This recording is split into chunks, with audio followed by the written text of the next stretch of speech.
Apple just announced its largest ever commitment to American jobs and industry, with plans to spend and invest more than $500 billion in America over the next 4 years.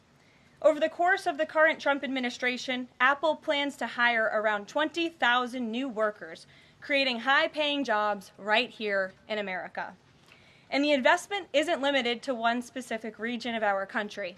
Apple teams and facilities will expand all over our country in Arizona, California, Iowa, Nevada, North Carolina, Michigan, Oregon, Texas, and Washington. With President Trump in charge, America is open for business.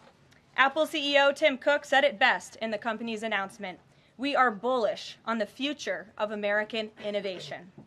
On top of this incredible Apple announcement, President Trump already announced more than $1 trillion in pledged investments into the United States. And on another important note that the American people entrusted President Trump to fulfill, this administration's efforts to seal the border continue to prove extraordinarily successful. In President Trump's first month back in office alone, illegal border crossings hit lows not seen in decades, down 94% over the past year, while interior arrests are up 134%.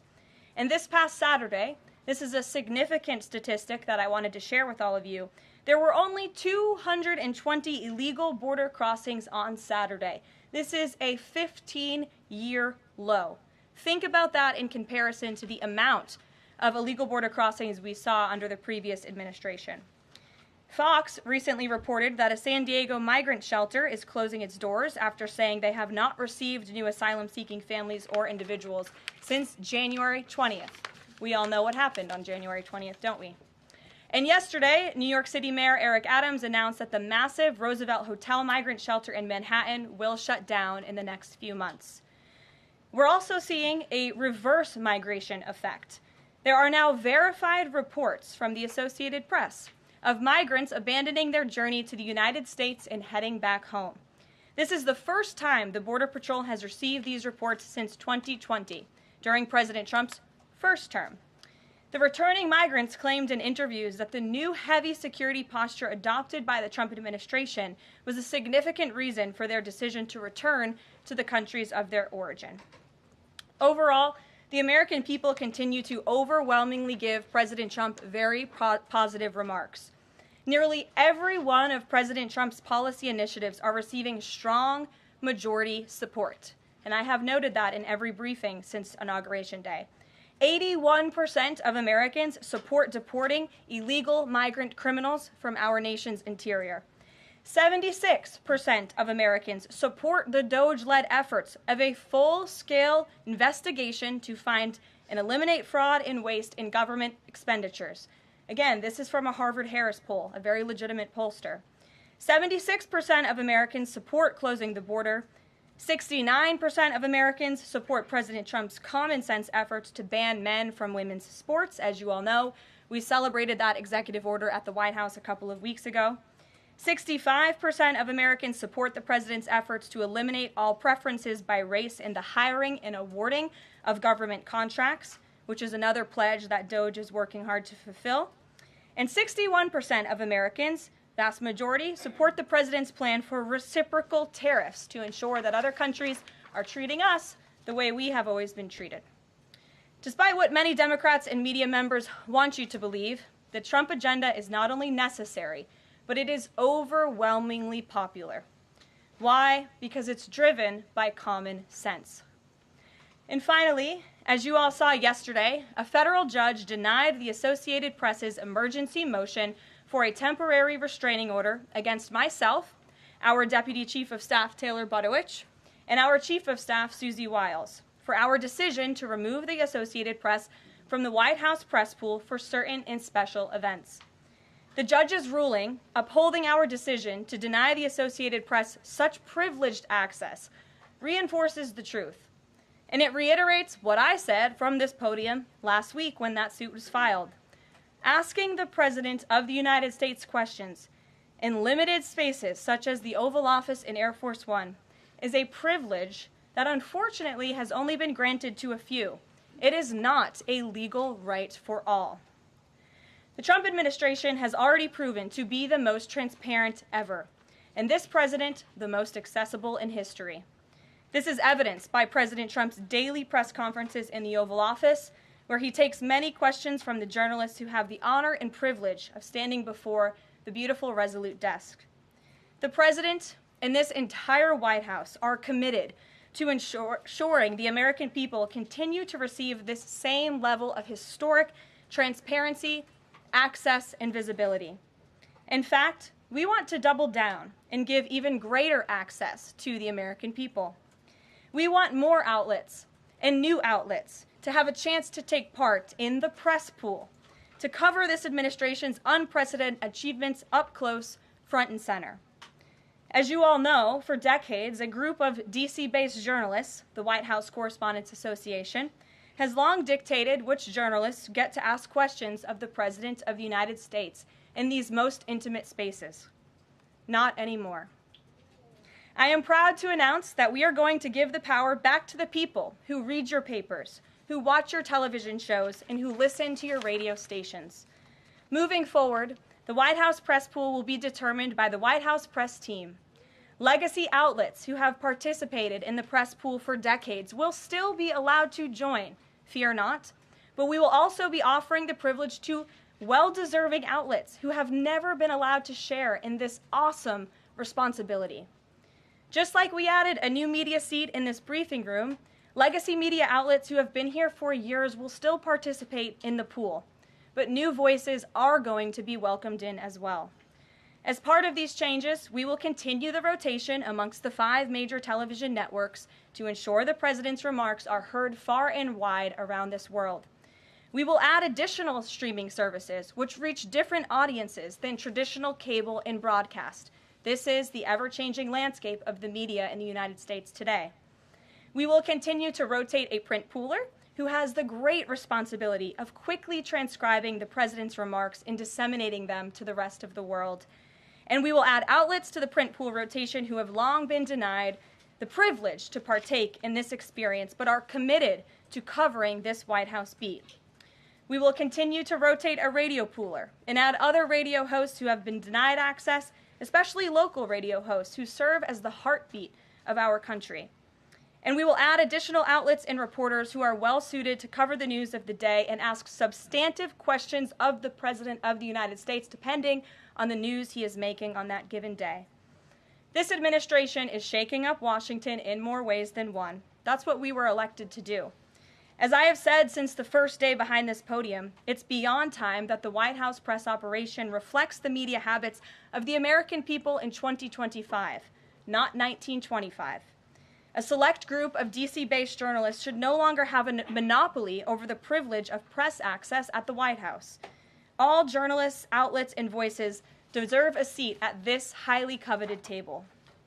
So by deciding which outlets make up the limited press pool on a day-to-day basis, the White House will be restoring power back to the American people who President Trump was elected to serve. So in that note, in our new media seat today, we have Shelby Talcott, who is a White House reporter for Semaphore. In 2022, Semaphore launched as a global digital news platform with the aim of bringing meaningful innovations to the news industry. Today, they have nearly 1 million newsletter subscribers spanning 11 separate editions. With that, Shelby, I will take your questions. Thanks, Caroline. I've got 2 for you. One on foreign policy. Over the weekend, the president's special missions envoy, Rick Grenell, was talking about Venezuela, and he said that the president isn't someone who wants regime change. Other administration officials have made clear that they don't see Maduro as the rightful leader. What is this administration's policy on a new government in Venezuela?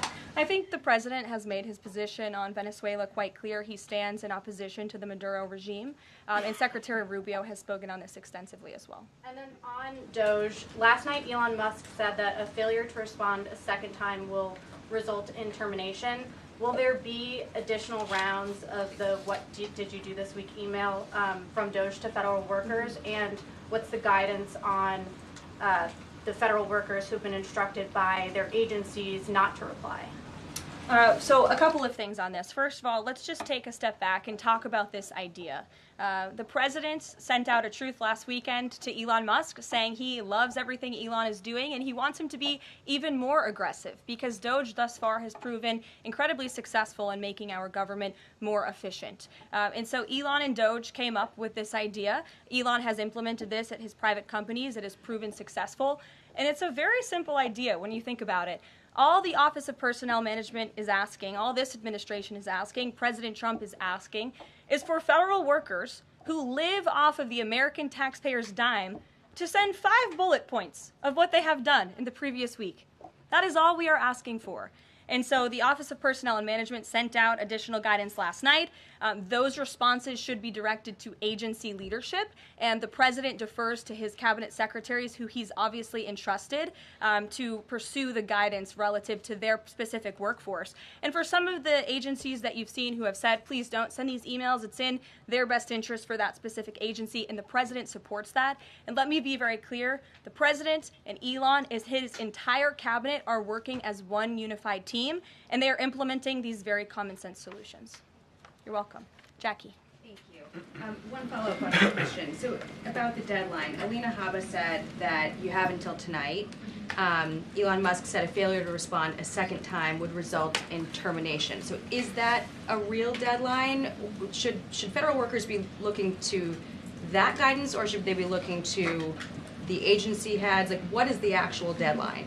So again, the agency heads will determine the best practices for their employees at their specific agencies. Again, this was an idea that Elon come up with. Doge worked with OPM to actually implement the idea, and the secretaries are responsible for their specific workforce. And this is true of the hirings and the firings that have taken place. And we advise federal workers, unless your agency has dictated you not to respond to this email. In fact, I can announce that we've had more than 1 million workers who have chosen to participate in this very simple task of, again, sending 5 bullet points to your direct supervisor or manager, CCing OPM. I actually participated in myself. It took me about a minute and a half to think of 5 things I did last week. I do 5 things in about 10 minutes, and all federal workers should be working at the same pace that President Trump is working and moving. We have a country to save, and we want this federal government to be responsive to the needs of the American people who re-elected this president to have historic, massive reform, and that's what the intention of this idea is. Can you clarify one thing, though? Because Elon Musk also said that a reason that they wanted this 5 things email was just to see if people are actually alive. Citing that there are some federal workers who might not even be alive.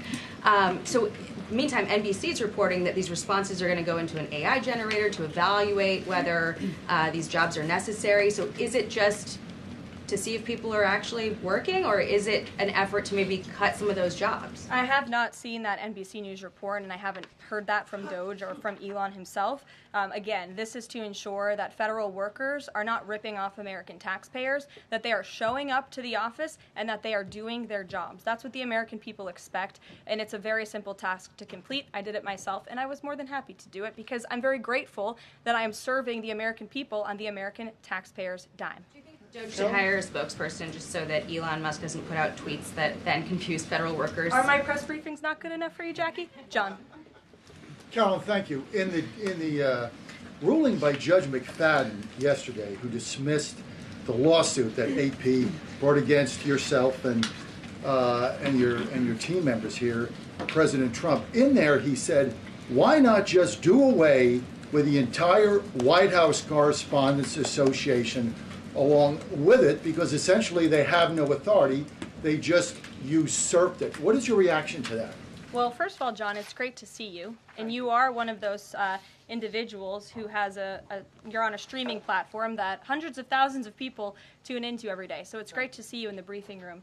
I did address that, actually, in my opening remarks by announcing that the White House press team in this administration will determine who gets to enjoy the very privileged and limited access in spaces such as Air Force One and the Oval Office. There are, as you know, look at this room, hundreds of journalists who show up to this building every single day and are not granted that luxury of flying on Air Force One and asking the President of the United States questions. And so we want to ensure, again, everyone has a seat at that highly coveted table. But alas, past, the legacy media outlets who have been doing this for quite some time and have invested resources into covering the White House, their spots will remain, just like they have in this briefing room as well. Sure. Steve. Could you give us an update on the negotiations around the Ukraine minerals deal, and when is President Zelensky going to come visit? So the president talked at length about this yesterday, the critical minerals deal with President Macron, and in the more than hour-long press conference he gave all of you in the Oval Office himself. There hasn't been significant updates since the president's remarks last night, but I will just reiterate his position. It's critical that this deal is signed. He expects President Zelensky to sign a deal. This is to recoup American tax dollars that have been funding Ukraine's national defense. And it's also great for the Ukrainian people who have been put through hell because of this war. And it will create a lasting economic partnership as Ukraine will need to rebuild their country because of this brutal war. And just to follow, is Steve Witkoff delayed his trip to the Middle East so he can concentrate on this minerals deal? I don't want to comment on Mr. Witkoff's travel plans or read anything out just for obvious reasons, but he remains very much working. That man is working around the clock to secure this deal with Russia and Ukraine alongside Secretary Rubio and Secretary Bessent, General Keith Kellogg. He's also working very hard to secure a peace deal in the Middle East as well. So God bless him, and he's working alongside the president every single day. Sure. Thanks, Caroline. The president's executive order creating Doge called for the naming of a Doge administrator. Who is the Doge administrator? So the president tasked Elon Musk to oversee the Doge effort. There are career officials and there are political appointees who are helping run Doge on a day-to-day basis. There are also individuals who have onboarded as political appointees at every agency across the board to work alongside President Trump's cabinet to find and identify waste, fraud, and abuse, and they are working on that effort every day. So is Elon Reagan. Musk the administrator? Reagan. Thanks, Caroline. I have two for you today, one on the border wall and one on the DHS investigation. Sure. First on the border wall. Border wall construction has restarted in Texas and California under contracts awarded under Trump's first term. Is the president looking to secure new contracts, and how is he defining success in terms of border wall construction this administration? The border wall is a signature promise of President Trump's campaign. He talked about it way back in 2015 and 2016, and people laughed at him for bringing up this idea. It's proven to be not only an idea that he delivered on in his first term and continues to deliver on in his second term, but it's also proven to be highly effective. In fact, we know where there were parts of President Trump's border wall built and standing under the previous administration, illegal border crossings dropped 87% where there was a border wall. So the wall is an incredible deterrent factor for illegal migrant caravans. The president is committed to the continuation of the construction of the wall. And the previous administration actually sold off the resources that the Trump administration secured to build the wall. And that's an egregious misuse of the American taxpayers' money. They just let those resources rot on the southern border. They actually sold them for pennies on the dollar. So this administration, DHS and ICE and Customs and Border Patrol and Tom Homan and all of the great people who are working on this effort are committed to continuing the construction of President Trump's border wall. DHS investigation into people who might be leaking within the administration. Will the White House release the names of the individuals that DHS Secretary Noem said were caught leaking details of the ICE raid? And can you share how many leakers have been caught so far and what agency they were a part of? I would defer you to DHS on the leakers that they have identified, but I know the president and this White House commend Secretary Noem for launching an internal investigation to identify those leakers because it's unacceptable for career bureaucrats who are standing in the way of the will of the American people and enacting President Trump's agenda. If they don't want to adhere to the will of the 77 million Americans who reelected President Trump, then they should go find another job. And if they continue to leak information, especially information that is critical to protecting Border Patrol agents and ICE agents who are out there doing jobs that not many people are willing to do, putting their lives on the line to protect our national security, then those individuals absolutely should be fired. And this administration is committed to finding them.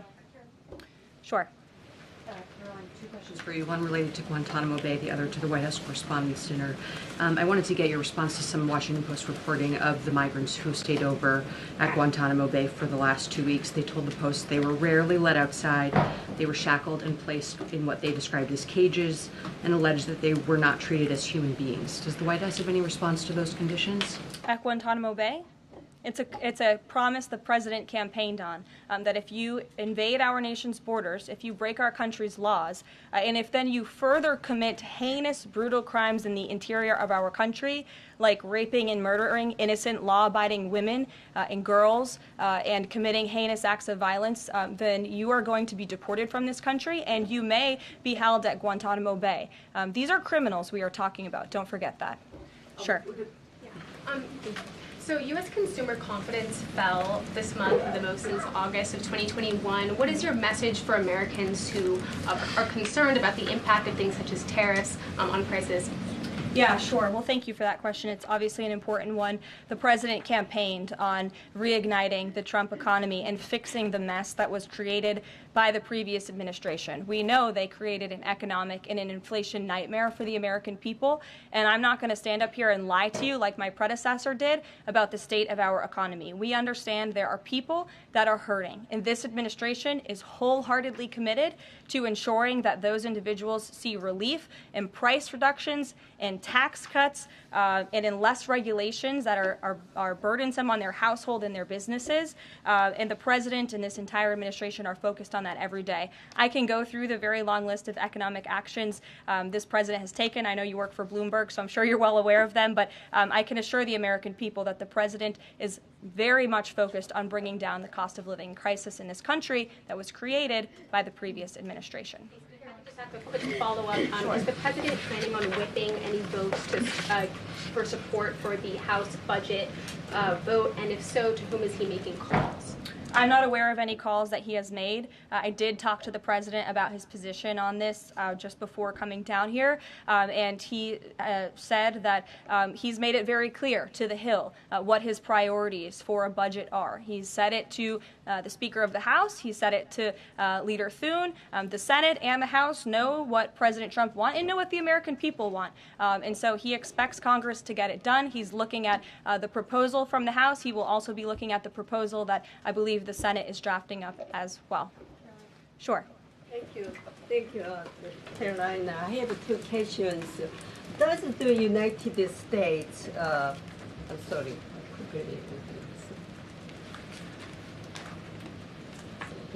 Well, why don't you identify your question and I'll come back to you.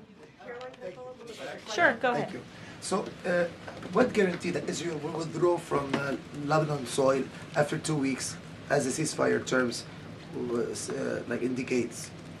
I'm not sure about the guarantee that you're referring to. I can tell you that this administration remains very much engaged. We know the deadline for the Phase 1 ceasefire is imminent. So Steve Woodcock, whom I mentioned earlier, and the president's administration and his team and the president himself remain very much engaged. We want to see the ceasefire continue, and the president has made it very clear he wants to see all of the hostages who have been held in captivity in Gaza returned home.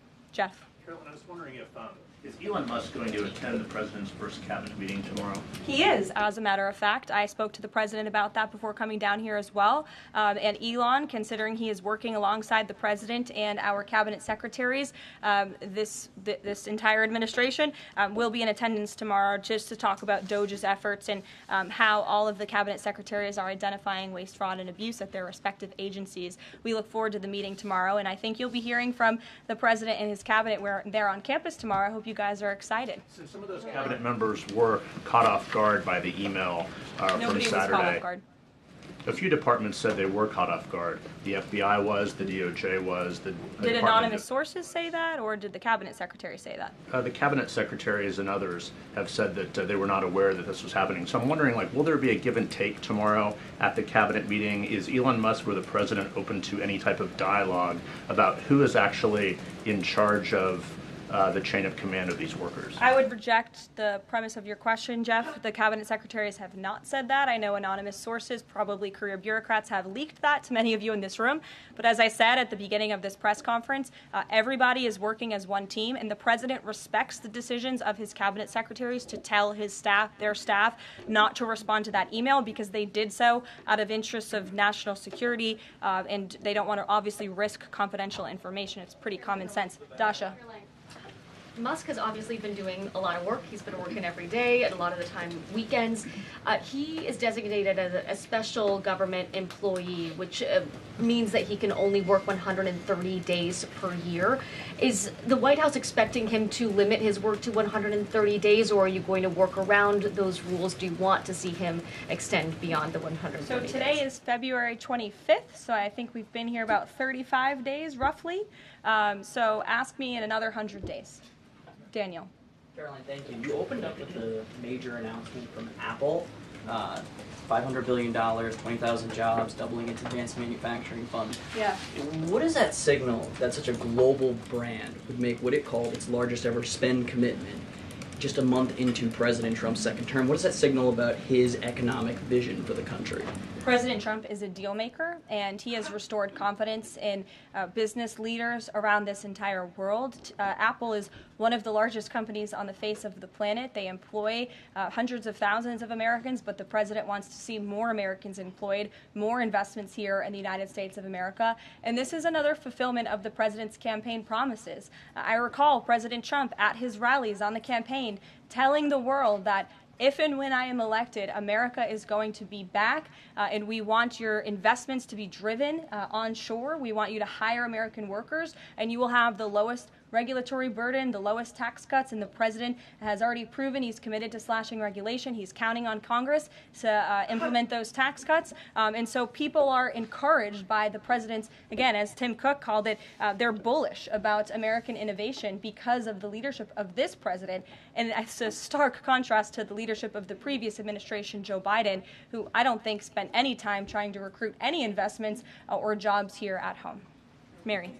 We're hearing from some Republicans who are voicing concerns about how these cuts are being carried out. Congressman McCormick, a Republican from Georgia, tells us he's worried it's too rapid for real people to adapt to. And he says he's concerned that it could come off as discompassionate, in his words, that it could risk undercutting the strong message that he feels you're trying to send about the need to cut government waste. Well, I think that was one comment from one senator, and I think, as I cited in my opening remarks in the poll, the most important people are the American people, and 77% of Americans at home support a full investigation into the waste, fraud, and abuse that the federal government has been spending their tax dollars on. So that's the people the president cares about most, and that's why we're fulfilling this pledge. And again, it should come as no secret to anybody. The president campaigned on doing this. The president yesterday said if you don't respond to this email, you will be fired or semi-fired. What does he mean by that? Again, I've been asked to answer this question 3 times now. It is semi-fired. But it's in the memo. The president again has entrusted his cabinet secretaries to oversee their workforce. That's why he nominated them to be cabinet secretaries, and so federal workers can be directed to their agency leadership. Sure. Great, thanks, Caroline. I wanted to ask about a federal judge yesterday was saying that they didn't know who the Doge administrator was and was asking the lawyer for the administration who it was, and the lawyer responded, I don't know the answer to that. Can you tell us who the administrator of Doge is? Again, I've been asked and answered this question. Elon Musk is overseeing Doge. No, Elon Musk is a special government employee, which I've also been asked and have answered that question as well. There are career officials at Doge. There are political appointees at Doge. I'm not going to reveal the name of that individual from this podium. I'm happy to follow up and provide that to you. But we've been incredibly transparent about the way that Doge is working. John. The Republican budget. Thanks a lot, Caroline. Since your last briefing, there have been some personnel moves that have been announced by the president, and I wanted to ask you about them. One was the president replacing the chairman of the Joint Chiefs of Staff, General C.Q. Brown Jr. What was the reason for the president naming a replacement for General Brown? And then I'll follow up with another personnel announcement that's been made over the last few days. He thinks he's doing a bad job. and it's time for a shakeup at the Pentagon. They failed 7 audits in a row. The trust in our United States military amongst the war fighters is low.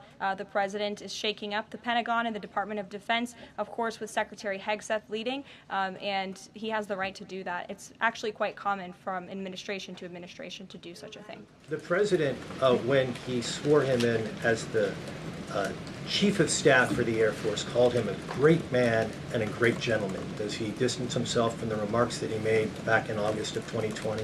I think replacing him speaks for itself.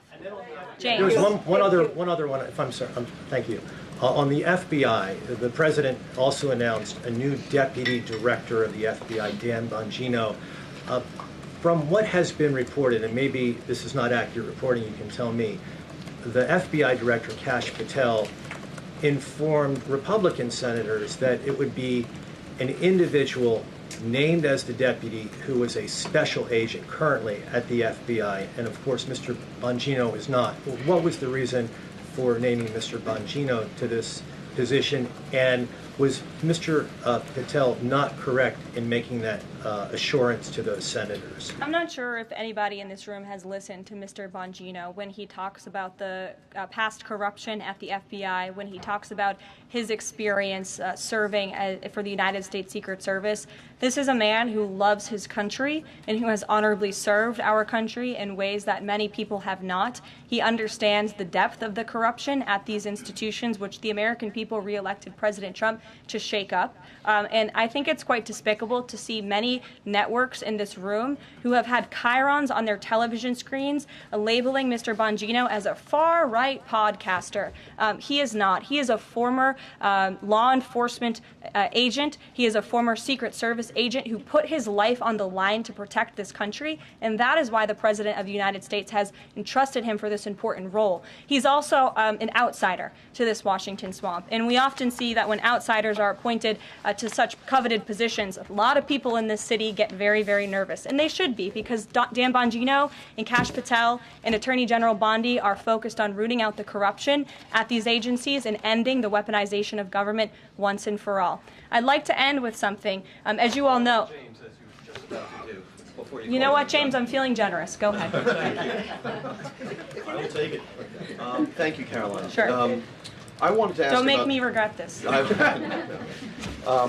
wanted to ask about the Macron visit and the Russia-Ukraine talks in general. Sure. It's pretty clear to my eye that President Macron was performing a kind of delicate dance, lavishing praise on the president while seeking in his own remarks to try to bind President Trump to positions and even specific language that the president has not committed to heretofore. One of the most bracing comments from President Macron was when he said that the deal that President Trump is negotiating with the Russians must not be, quote, a surrender for Ukraine.